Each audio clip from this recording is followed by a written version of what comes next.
Mutton எலும்பு குழம்பு வைக்கலாமா? வாங்க ஃப்ரெண்ட்ஸ் வைக்கலாம். இட்லிக்கு இந்த மட்டன் தண்ணி குழம்பு அவ்வளோ ஒரு அற்புதமாக இருக்கும். இது எங்கள் பாட்டி சொல்லி கொடுத்த குழம்பு. சும்மா வச்சா டேஸ்ட்டு அருமையாக இருக்கும். அதுக்கு இஞ்சி, பூண்டு, பட்டை, கிராம்பு, ஏலக்காய் எல்லாம் போட்டு மிக்சியில் போட்டு பேஸ்ட் மாதிரி அரைச்சி வச்சுக்கணும். 2 வெங்காயம், 2 தக்காளி எடுத்துட்டு ஒரு குக்கர் எடுத்து, இதுக்கு மட்டன் குழம்புக்கு நல்லெண்ணெய் தான் ரொம்ப சூப்பர் டேஸ்ட்டாக இருக்கும். மட்டன் குழம்புக்கு நல்லெண்ணெய் ஊற்றிட்டு கடுகு, பட்டை, கிராம்பு மறுபடியும் போட்டு தாளிச்சிட்டு வெங்காயம் ஒரு மீடியம் சைஸ் வெங்காயம் 2 வெங்காயம், அப்புறம் நல்லா ஒரு பழுத்த தக்காளி பழம் 2 தக்காளி பழம், தக்காளியை போட்டு நல்லா வதக்கி விடணும். நல்லா ஒரு கண்ணாடி பதம் வந்தோடனையும் அதுக்கடுத்து நம்ம இஞ்சி பூண்டு அரைச்ச பேஸ்ட் இருக்கு இல்லையா, அதை ஊற்றணும். ஊற்றி நல்லா வதக்கி விடணும்.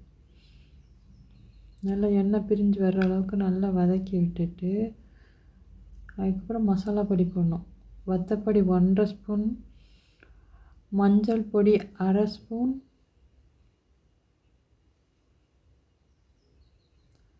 மல்லிப்பொடி, கரம் மசாலா தூள், மல்லித்தூள்.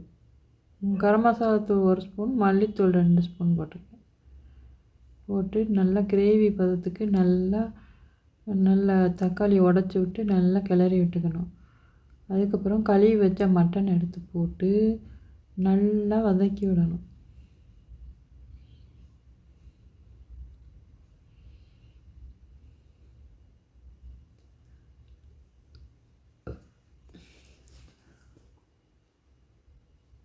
நல்லா வதக்கிட்டு அப்புறம் இஞ்சி பூண்டு அரைச்ச ஜாரை கழுவி கொஞ்சம் தண்ணி ஊற்றிக்கணும்.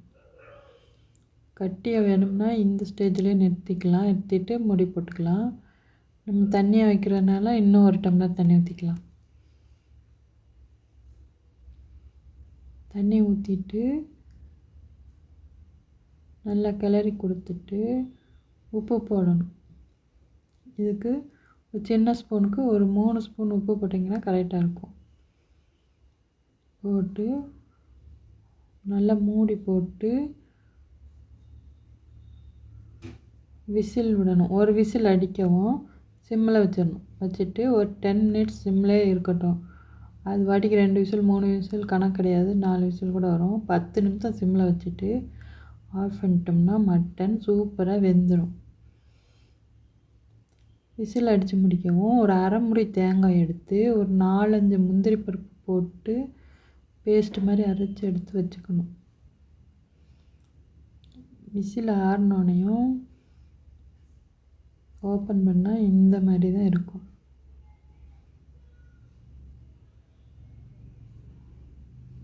நல்லா கலக்கி விட்டுட்டு மட்டன் பீஸ் வெந்துருச்சான்னு பார்ப்போம். சூப்பரான வாசமாக செம்ம வாசம் வருது.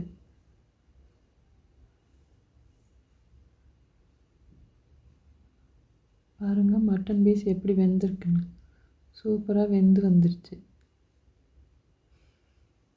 இதில் தேங்காய் முந்திரி பருப்பு அரைச்ச பேஸ்ட்டை ஊற்றி நல்லா கலக்கி விட்டு மறுபடியும் ஸ்டவ் ஆன் பண்ணி நல்லா கொதிக்க விடணும்.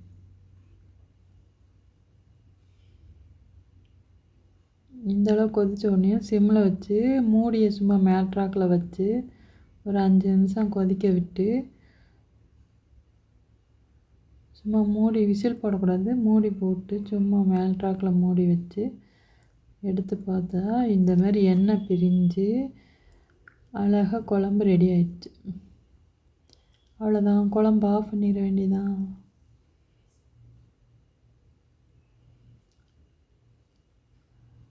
அதுக்கப்புறமா என்ன, இட்லி வச்சு குழம்பு ஊற்றி சாப்பிடுங்க. சும்மா அட்டகாசமாக இருக்கும். டேஸ்ட்டோ செம்ம டேஸ்ட்டு, அல்டிமேட்டாக இருந்துச்சு. நீங்களும் செஞ்சு சாப்பிடுங்க ஃப்ரெண்ட்ஸ். உடம்புக்கு ரொம்ப ஆரோக்கியம். Thank you, bye, see you.